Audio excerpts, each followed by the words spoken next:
What up, what up, what up? I am April Bebee. I am Mr. Brando. And we come to you tonight with a discussion on the Iraqi Dinar. A very speculative investment, to say the least. We thought that we'd mukbang it because, you know, it's something that we talk about in casual conversation. When we got involved in YouTube, we heard about so many conspiracy theories. And this was one of those things that we always heard about, but never really kind of like did anything about. I'll take that right there. And, you know, the whole dinar talk is always about, yeah, it's yours. It's always, simply put, about speculative, what's this? No. Right. Speculative investment. Now, for a lot of you out there that don't know what a speculative investment is, it's an investment that you like heard about, like Bitcoin or Ripple or so cryptocurrencies. The Iraqi Dinar, right? Mm-hmm. What else? Anything that could be like surrounded with gold or finance or anything that may not be like a traditional investment, right? Mm-hmm.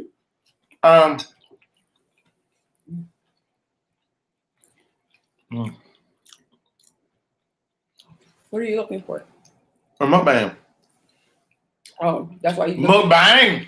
So we went to Wendy's today, and I have the grilled chicken sandwich. I got the fried one. And basically, we had a coupon: buy one get one free. Oh, for all y'all out there right now that don't know about those life hacks, Miss Bebee did a whole special about the Whopper. Worked perfect. Today, I ventured out. I wanted to go to Wendy's, and so we went and got sandwiches, buy one get one. Right now, for Vlogmas, they're doing all kinds of really cool specials, right? So, explain to me, how did you know about these life hacks? Okay. So what happened was, I like to read about 3 or 4 different newspapers a day, and one of the ones I really like to read was called it's the New York Times, and the author for it was like, "Hey, look, I got this thing going on. I don't know if it's real or not, but this is what I got." And so I was like, "Okay." So I instantly told April Bebee what was going down, and she was like, "I'm going out anyway, so I'll check it out."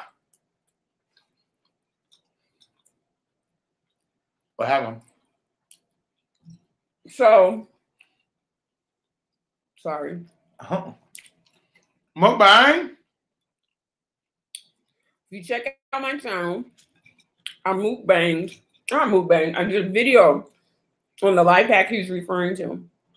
Food and Wine posted an article about getting a Whopper from December 4th to December 12th, getting a Whopper for 1 penny. So if you download the Burger King app, go drive by, I wouldn't even say drive by, sit in the parking lot of a McDonald's, go in the app, and you'll unlock the coupon that's available for 1 penny. From the time you unlock that coupon, you have 1 hour to use it, and then another hour to pick up the order. So Mr. Brando told me about it. I went ahead, downloaded the Burger King app. Now, I drove past the McDonald's, and I was sitting right at the intersection. It said you had to be within 600 feet. I believe I was within 300 feet. Would not unlock the coupon. I parked directly in front of McDonald's. It unlocked the coupon. Now, here's the kicker. There's only participating Burger Kings that will allow you to use that app. So look at the list of locations that the Burger King app gives you after you unlock the coupon. And then you have to go to the closest participating Burger King to retrieve that penny Whopper. And adding cheese and bacon and all that is extra. How much was that? Like $1 and some change. So you got a whole Whopper. With bacon and cheese. For what? For $1.06. Yeah. I was winning. Big time. So, Mr. Brando, tell people. So, Mr. Brando got me involved in this investment. And I would say he knows quite a bit about the Iraqi dinar and why it's a good investment. So can you tell the people why you think it's a good investment? Okay, well, first of all, we overthrew a government that was dictatorship. So whenever I'm looking at like currency investments as a whole, and I think about like Iraq or Vietnam or Turkey or any different places, I always take in consideration, how are they ruled? If they're ruled by dictatorship, I stay away from them. I don't invest a lot in like, you know, like the dong or anything like that, because communist states don't typically do as well as, you know, democratic states. So with that said, if you ever looked at a government or a government entity that the United States has gotten involved with that had a war against it, they've always fared pretty well. Meaning that the country out of the gate, like the next couple months, days, whatever, years, they always seem to come up. Like they always seem to do better than what they're doing.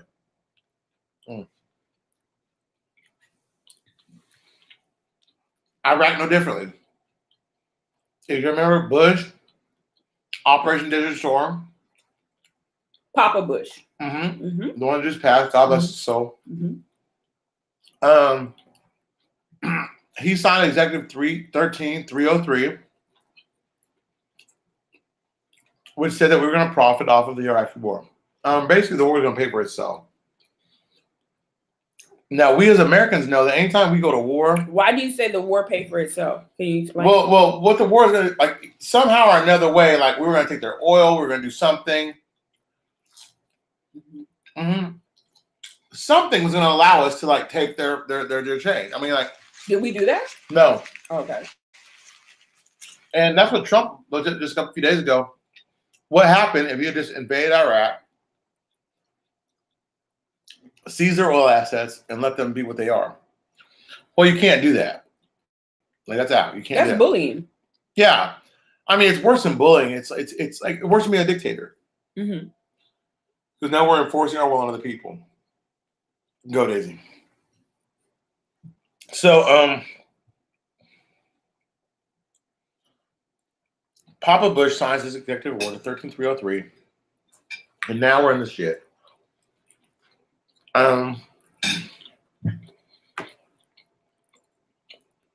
Go through his presidency, right? Going through Papa's presidency. To sons, it leads us to what? What do you mean leads us to what? 1911 or 9/11. Oh, 9/11. Yes. Now, I'm going to show you something odd about this investment. 9/11 was the byproduct of Junior Bush, right? Junior, not senior. Junior Bush, right? W. Having a vendetta against Middle Eastern people, right? Okay. Iraq people, so I'm saying. But all the people that were involved in 9/11 were what? Saudi Arabians. The same people that killed that journalist recently. That killed the journalist? Yeah, killed the journalist recently. And it's really kind of a messed up thing. So help me understand. Papa Bush started a war, Desert Storm, right? No. He said really basically that Saddam Hussein was a madman. Right. So that war was because of Saddam Hussein, correct? Well, that's what Junior Bush is saying, right? Okay. So imagine me being in office, right? And me saying to you, okay, we're going to start a war based upon these theories. Okay. 1, they have weapons of mass destruction. 2, Saddam Hussein is a dictator. 3, he needs to go. So we're going to invade. Now, Iraq had just invaded Kuwait, and Kuwait was just about to come out of what people are commonly known as the killing fields.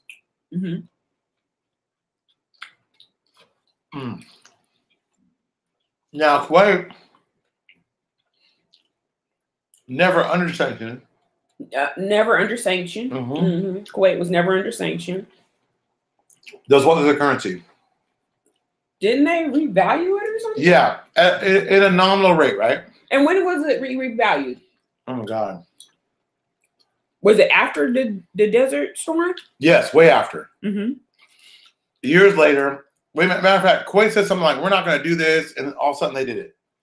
And that was like 2011, 2013. Something like that. I don't really know. Mm-hmm. And a lot of times people equate Iraq with Kuwait. Mm-hmm. Two totally different things. Oh, Iraq and Kuwait are not the same thing. Well, remember, Desert Storm initially was called the Kuwaiti War. Right. So that you can understand people's confusion in regards to that. Mm-hmm.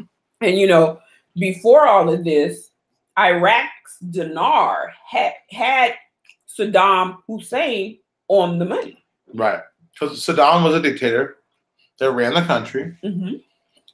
And he owned the country. He did everything he wanted to do. Now, fast forward a little bit. Junior Bush is like, no, we're not having that. That's my daddy. Y'all, we're going to go to war. And we go to war. And at the promise of the war, mm-hmm. he says that the war will basically pay for itself. Why would you say that, though? Well, because that's where everybody comes in this whole thing about Jessra, Nessra, or like the whole revaluation of the dinar. Now, because so help me understand, because I felt like the war was over oil, right? Uh-huh. When Bush was in office, W. And who really gained from that was his cronies like Halliburton. The security company. Mm-hmm. If you're looking at winners and losers, there were winners. Mm-hmm. Now, who were those winners? Well, Halliburton was definitely a winner. Okay, so yeah. GE. Mm-hmm. So selfish gains, but right. Yeah, but now, not the people. Neither the Iraqi people themselves, mm-hmm. nor the people that signed or that are pledged under 13303, meaning the investor, gained anything, right? Well, actually, they have. The Iraqi dinar has gained value over the years. But didn't it leave the Iraqi people in a worse condition? Oh yeah. Yeah. So go from Baby Bush to Obama, right? Mm-hmm. Iraq suffers a huge blow. How so? ISIS. Mm-hmm. And inside that blow is a guy that's named Maliki, Nouriel Maliki. Mm-hmm. Let me help you out. Okay. Maliki is a bad guy mm-hmm. who's elected PM. Mm-hmm. And basically, he ravages the country. He ravages the country? I mean, he rapes it, basically. Mm-hmm. The funds, the money, the people. I mean, he just does whatever he wants to do. Give me an example of what he did. Okay.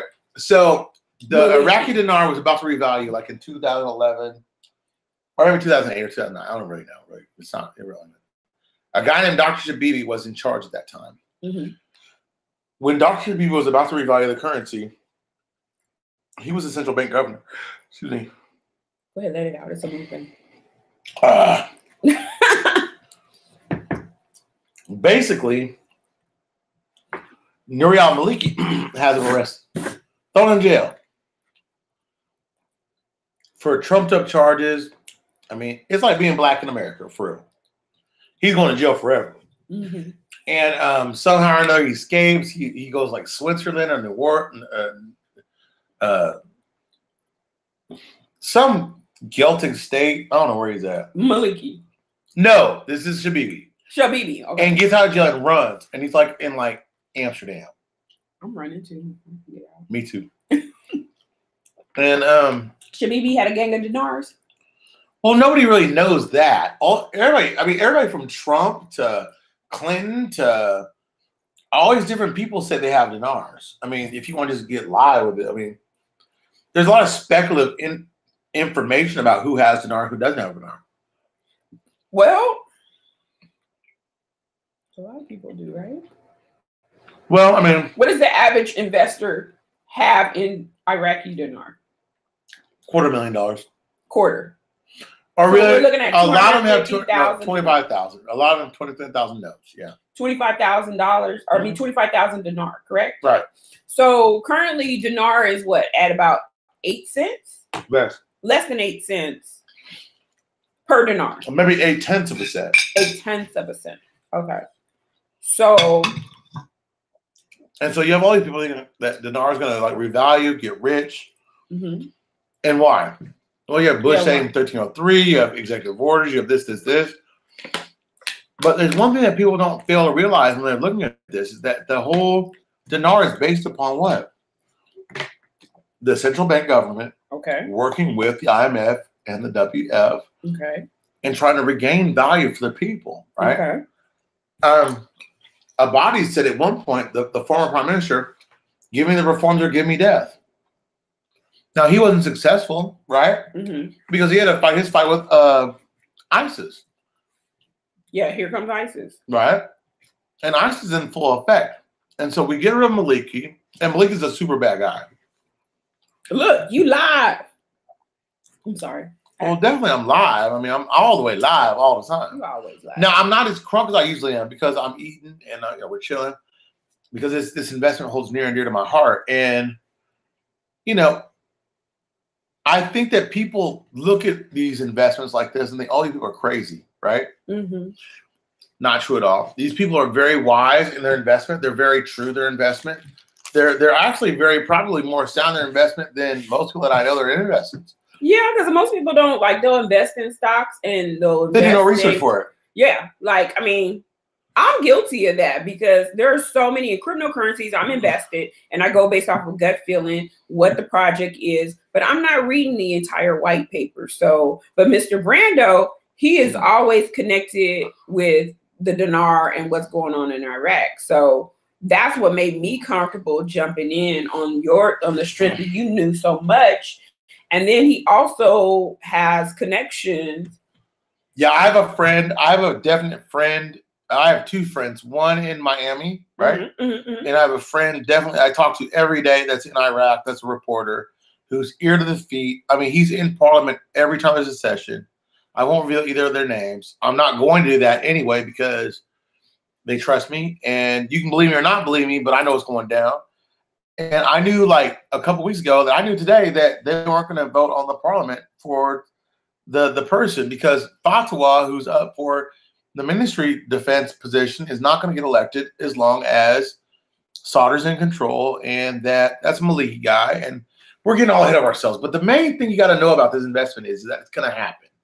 If you study trends and you study how it flows and this and that, you got to understand that most people that invest in this think for a get-rich-quick scheme. It's not. It's an investment. An investment means I'm going to put a certain amount of money allocated towards something, and one day that money is going to like gain in value, correct? Right. So a lot of people got into this, 10 years, 15 years, and said, oh, well, every week, every day, I'm going to be rich.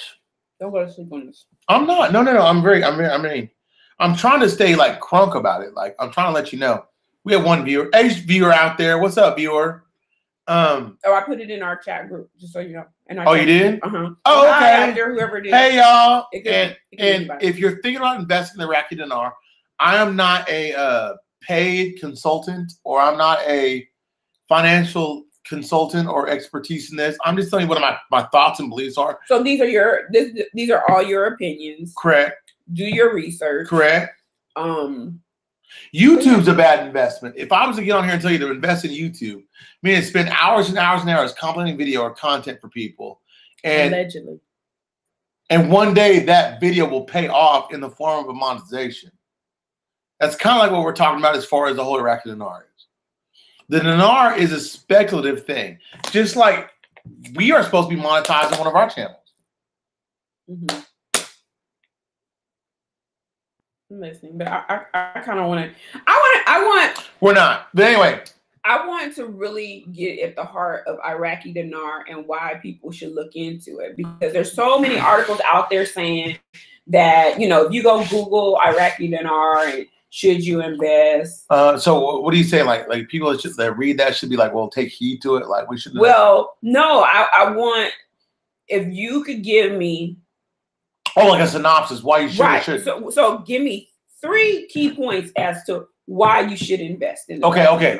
One, if you know anything about fiat currency, anything you know about fiat currency, this is a tangible currency, okay? Number 2, look at all the wars that the United States has been in, that the punished have not come out on a better position than what they left. Okay. And number 3, watch what the World Bank and the IMF say and Iraq says about their revaluing the currency. Don't believe my words, believe theirs.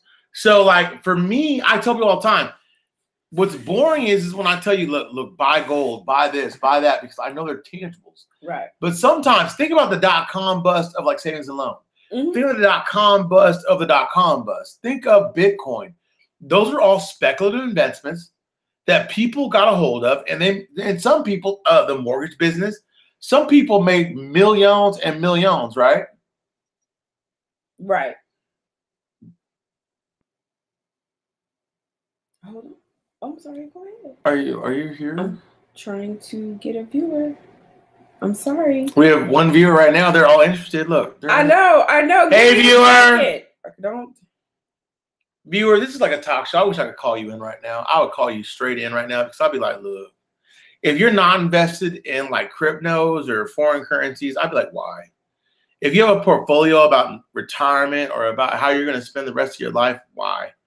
If you're going to sit back in these United States of America and enjoy the fruits of these people's labor, you might as well sit back and just say, it's all love. Because there are so many things out there you can make money off of that don't have to have a traditional background that people don't understand. And most people of color fear it like they do. Well, I think anybody would fear it. And I think, so here's my key points, right? So we're taught in school, 7-year investment, it should double your principal. Right. So. And then in art, you have to think, speculatively speaking, has gained double or triple its value since its inception in 2000 or 15 years ago. So yeah, 2003, 2002, yes, it's doubled or tripled in value. Yes. Now, would you sell out at that point? No, because you think there's a pot at the end of that rainbow that people, hey, viewer number 2, I see you out there.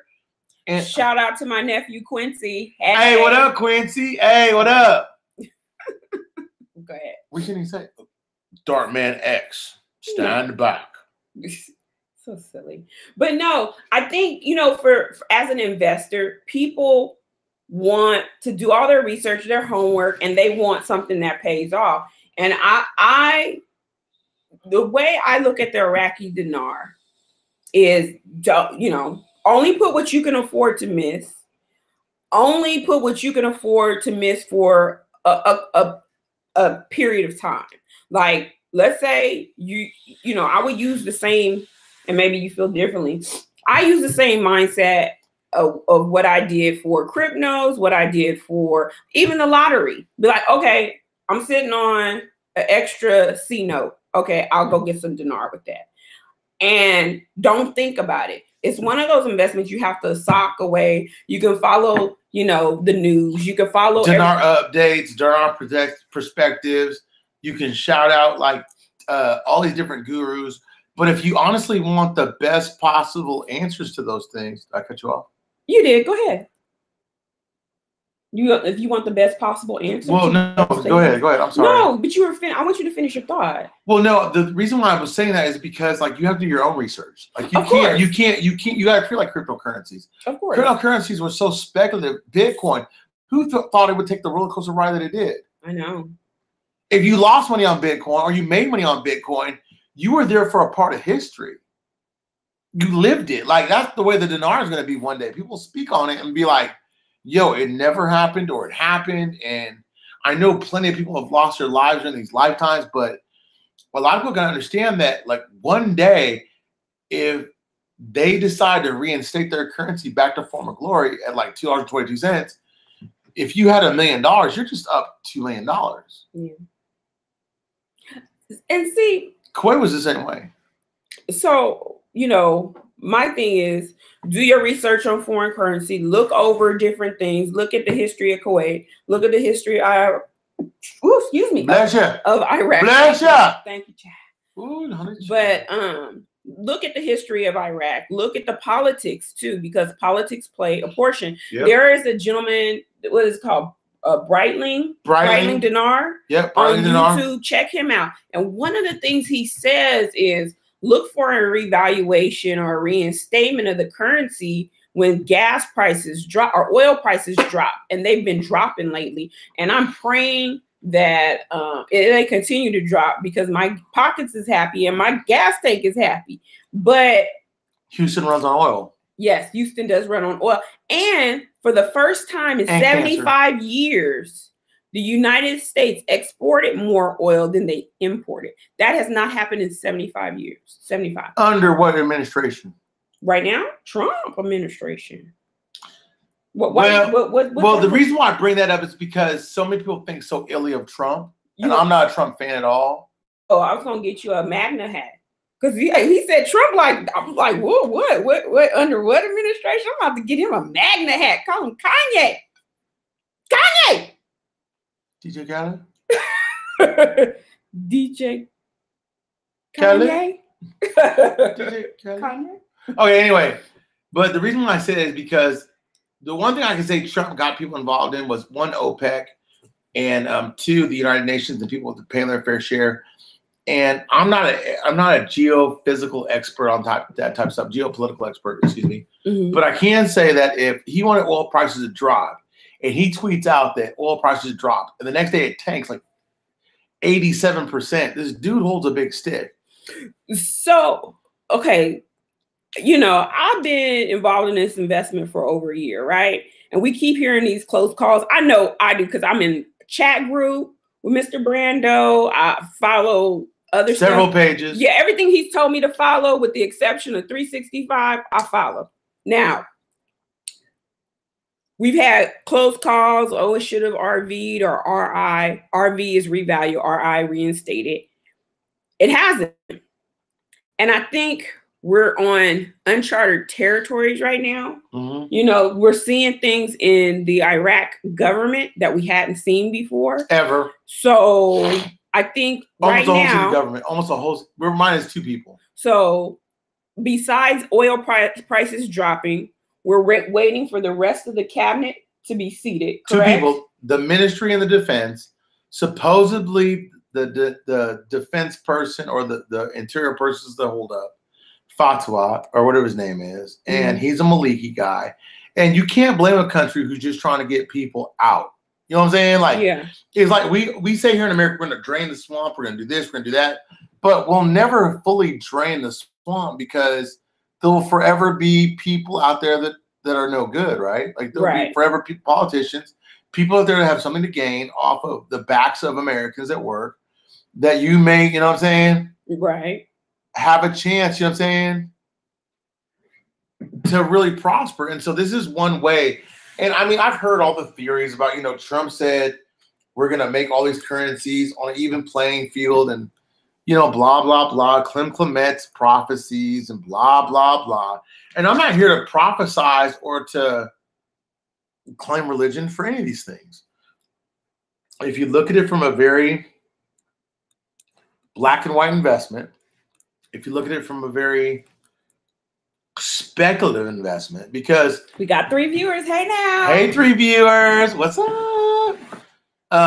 If you look at it from all those angles, then what you got to say to yourself is that basically, if I threw $50 at this, $100, and I was able to buy like $1,000 to buy $1 million worth of notes, supposedly. But okay, so we don't want $1 million. The average investor, let's say the average investor said, I'm gonna put $100 into that, right? Okay. $100 will get you. They got 100 grand. Let's just say they got 10%, 100 grand. 100 grand. 100 so grand. It'll get you 100,000 in Iraqi dinar, right? Right. So now, follow me here. We're waiting for the RVRI. We're waiting for 2 positions to be filled on the cabinet, right? 4 people. Oil price, 4 people? 4 people right now. Oh, okay. No. Okay, I got you 4 viewers. Hi, how y'all doing? Okay, so we're back on. What are we waiting on for the Iraqi interior dinar? defense and interior? But hold on. So two positions. 2 positions. We're waiting for oil prices to continue to drop, right? Right. Now, what else are we waiting on? I mean, we're looking for a fully seated, functional GOI. So that's what I'm saying. So, okay, let's take these things out. Fully seated cabinet, right? Oil prices, do they need to drop more?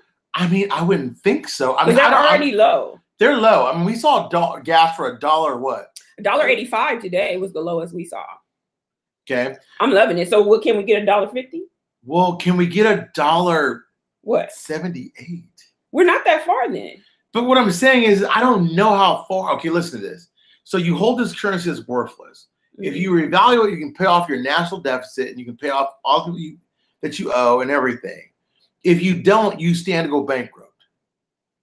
I hear you there, but I'm not painting the whole picture like I should. Right, and that's why I'm trying to get you to focus on what's going to trigger the RV. So is it only those two things? No, I think what's going to trigger. Okay, first of all, the GOI said that they need a suitable environment to open up the investment to the world, right? Okay.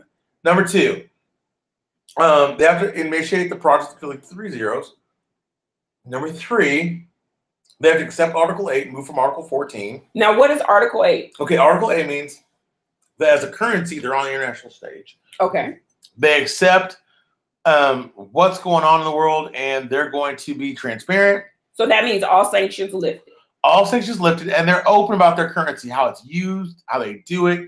Basically, like Enron didn't do open up your books. Okay? That's why I say like these other currencies that are not, democracy run will not do that because they're not going to open up their books anyway. Anyway, dumb story. Anyway, so they do those things and they accept Article 8 and they what? What else needs to be done? The rate, right? Well, yeah, they got to reinstate the rate. Now, here's two schools of thought. Number one, if you're holding $100,000, a lot of people think that at first it's going to go for $1 for dollar.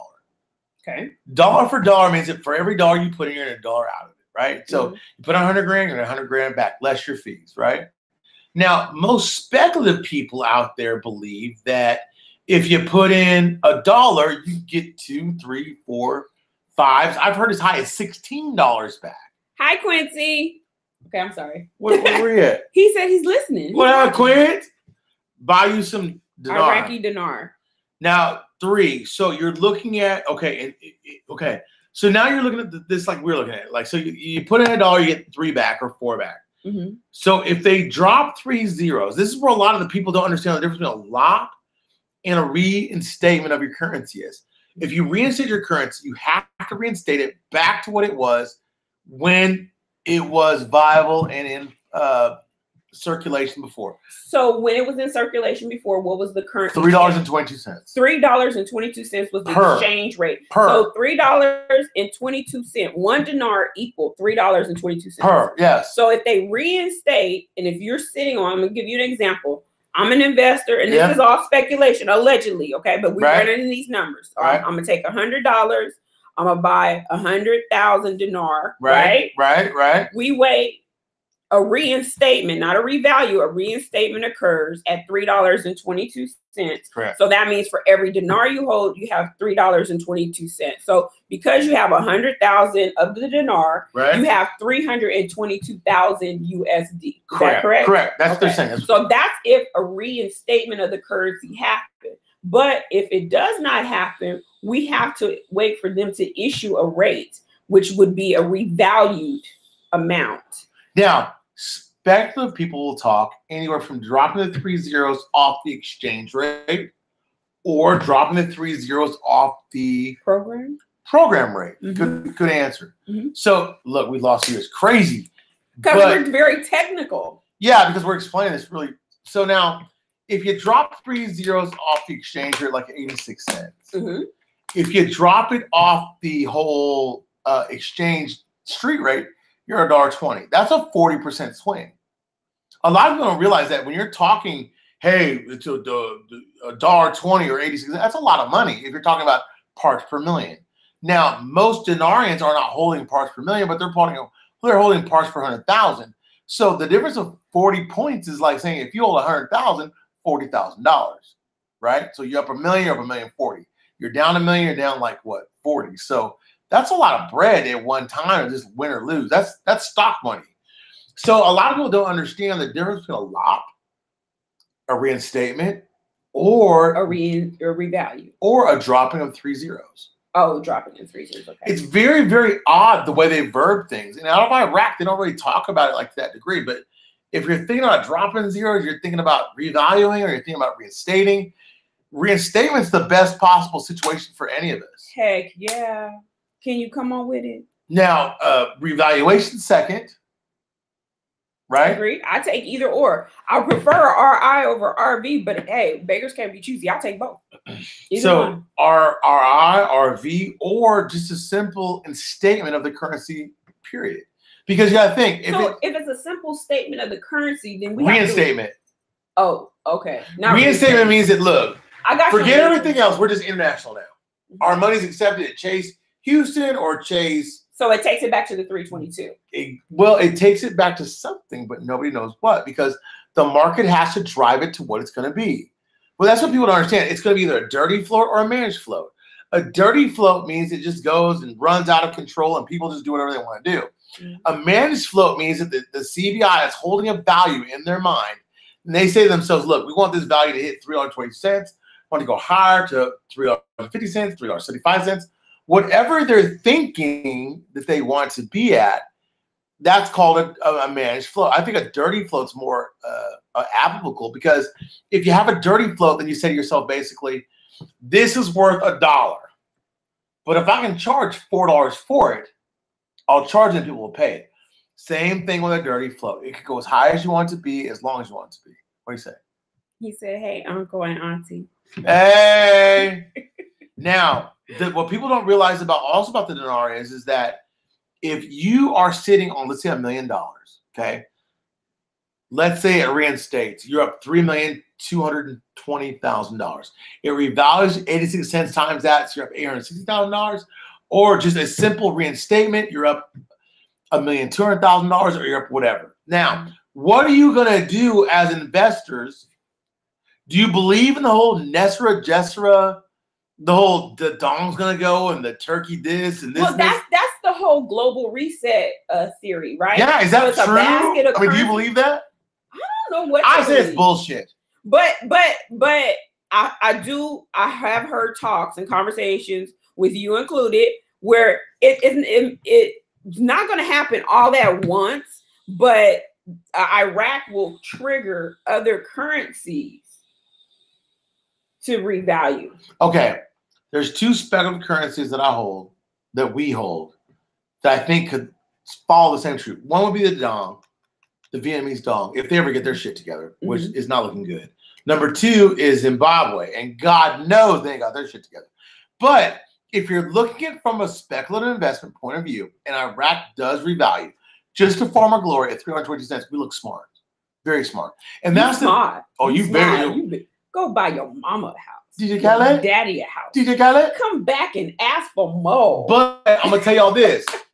I have a friend out there that has already told me that if the Iraqi dinar revalues for what he thinks it was, $3 plus, he's going to buy $80,000 worth of dong. Yeah. He's going to be up $1 billion, and he's going to revalue when the dong at $1 billion. And as a story, as a awesome story that I could tell you, I think that's a glorious idea. Mm-hmm. That's if you believe in a basket of currencies revaluing for a certain amount of money over a certain amount of time. And I don't know if I believe in that. Do you?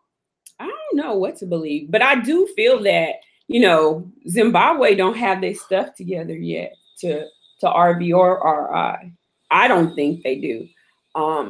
If Zimbabwe does get reinstated or revalued, it's gonna be sometime, I say at least a year or two. At least after the Iraqi dinar. Now, Vietnam is a whole different idea. Well, Vietnam, all they really have to offer is their labor, right? No, labor. They have natural resources. They have infrastructure. What's their natural resource? They're good electronics. They export. They import. They have a good GDP. Because Zimbabwe have diamonds, right? No, or gold. They have gold. They have gold. They have gold. Now, I mean, gold and everything else. I mean, the other thing I like this. If the only other person out there that I think has the opportunity to revalue at the same speed would be a Vietnam. Okay. And the reason why I say it is because they had a chance to do it like for so many times. I just don't understand why Zimbabwe can't get it together, because they're sitting on gold. Corruption. They are sitting on gold. They sold half their natural resources to China. I know. But the problem is this is my question for Zimbabwe. If anybody from Zimbabwe is out there, why do you sell half your natural resources to China? And then number two, why don't you just simply follow your IMF and World Bank guidelines and reinstate your currency for $1 for dollar underneath your bond notes. A bond note says pay redeemable to the dollar amount to the redeemer, which is me. I don't get that. Like, I mean, seriously, why would you print money on bond paper and then say, well, it's no good? It's like me writing you a promissory note today and then telling you tomorrow it's no good. That's crazy to me. Yeah. As a country, as a human being, I get it. People don't pay people back all the time. But as an investor and an investment, I don't get that. So did I share with you, they talked about the richest Black people in the world?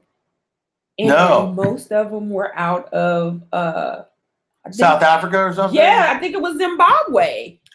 I believe like it. Richer than Oprah Winfrey rich. Oh, yeah. I mean, you got to think about this. This is the only society that we live, that we know about, that wealth and race go together. There's not a lot of filthy rich Black people. No offense. If you're Black out there watching this or white, I'm not mad at you. I'm not trying to say anything bad or good. I'm just saying that race a lot of times equates to wealth, right? Mm-hmm. Or your opportunity to ascertain it. Now, if you're an athlete or an entertainer or a rapper, or I mean, I don't know. White people seem to be synonymous with like what? Programmers and algorithms, and which I don't think is fair, honestly. I think honestly that, hey, Google. Your Google Home isn't set up yet. To get started, download the Google Home app on a phone or tablet. Google not ready today. I was going to ask Google, how many people out there are rich that make up the wealth status in America that are minority or Caucasian? So let me say this. So I did a quick search because I had read the article. I think it was on Forbes list in 2018. Who are the billionaires, the Black billionaires, right? Mm-hmm. So this Nigerian person, and I'm gonna tell you, and their main commodity is sugar, cement, flour. 14.1 billion. His name is Alako Dangote. He's Nigerian. So I think he's number one. Number two is Mike. How do I say this? By damn near a quarter of what his wealth is. The other guy was 14 something. This guy is 5. Okay. Nigerian oil. So yeah, but what is his name? How you say his last name? His name is Mike Anigua. And something. He's at 5.3 billion. Richer than Oprah. Quincy laughing at you because your Google wasn't ready. But anyway, okay. And then Robert Smith, he was a former executive over at Goldman Sachs. Mm-hmm. He's 4.4 million. And then comes Oprah at, billion. So Robert Smith is at 4.4 billion. Then comes Oprah at 2.7 billion. That's because Oprah's broke. But no, what I'm trying to point out is there's a lot of money in Africa. Oh, Oprah ain't broke. Oprah, you broke as hell. If I see Oprah, I'm gonna be like Oprah. For real, like Oprah will shut you down. You better. Oprah ain't gonna do shit to me. Oprah loves me. Ask Monique. She ain't worked since then. But anyway, and then there's another Nigerian oil person at 1.7 billion. But I'm trying to show you. Oh, Zimbabwe. Here we go. Strive, whatever his name is. He's in telecom services. 1.39 billion. And just think, you're in a poor, supposedly country. How you got all the wealth? I'm just saying. Kind of like some of these YouTubers have all the viewers, and we don't have them. Oh, I look at you YouTubers as my little piece of Nigerian oil. Knock it off, really. I just want all y'all to come and give me a hug. But anyway, we have gone for like almost 30 minutes. I think it's too long. Yeah, not way too long. I think it's very interesting though when you start looking at like politics and how currency makes up as far as wealth goes amongst different minorities as well as the people that live in your country. I also think that it's very interesting that you look at geopolitics is formed as amongst the wealth amongst your own countries, mm-hmm. and speculative investments such as Bitcoin, foreign currency, and let's say your .coms. You know what I'm saying? Because a few years ago, no one would have ever heard of Google or Amazon or Facebook, but these people rule the earth now. Very true. Very true. It's a different day and age right now. So don't laugh at people that invest in foreign currencies. Celebrate them. Oh, I got laughed at for crypto. So, do what feels right for you. Because when the time comes and it's time to cash it in, folks is going to be calling you like, hey, didn't you You invested in that coin thing, right? Or that your money's different. You're moving different. That foreign currency thing, right? You're moving different. Let me hold a couple of dollars. No. What you say I do? I hit people with the matrix. That's what he said. In her sleep, she was, anyway, I'm gonna close this out by saying, do what feels right. Okay, you invest how you feel like you need to invest to make it through. Don't do too much. Don't do too little. Do what feels right. Check out my channel, April Bebee. Bam! I am participating in Vlogmas. I'm posting a video every single day. And I might do a reboot of this video as well, too. Check out our couples channel, Mr. and Mrs. J. That's where we normally mukbang, and we're starting to work on our ASMR center. This Wednesday, we might actually film us building our sound booth studio. I know, like we filmed us doing the Christmas tree today. Epic fail. And then the Christmas tree was shit. Don't play. Don't forget to check out Mr. Brando's channel. We're trying to encourage him to go ahead and participate in Vlogmas, but it ain't working out for us. I'm gonna vlog all over your body. He probably vlogs once a week, but I'm trying to, get him to put more content out there, and he's working on it. I'm trying. So make sure you subscribe to his channel, my channel, the couples channel, so you'll get our latest and greatest videos, our adventures, our vlogs, all of that. Our investments, our try and our fails. Yes, and one day I'll do my Fashion Nova haul that has been sitting in the corner since Black Friday. Oh yeah, I want to say something funny. What? So today we watched Glamazante. Or I watched Glamazante at like 5 in the morning. Because you couldn't sleep. Because I couldn't sleep. And so Glamazante, if you would just watch our video. She is not going to want to hear this stuff. This is not important. Glamazante, you like fashion. I like money. Wifey likes money, but she be sleep. So I'll be watching Glamazante. He watched Glamazante because she be twerking in every video. That's why he watched. I watch because I appreciate her hustle. I like to see a young sister doing it. I just want to see I know her whole story. It ain't out. Your booty, it's your beauty. He looking at the rump shaker. But anyway. I'm going to do a whole recap on the bikini. No, you're not. I was going to do a whole. See, I can't vlog what I want to vlog, so I don't vlog at all. So. Vlogmas. Anyway. 2018 censorship. Like, comment, subscribe, share. Hit the bell. And share. Bam! Bye, you Quit guys. playing with me. We gotta sign off. No, we don't. But we are. Bye. It's time for Mr. Brando. Bye. Bye.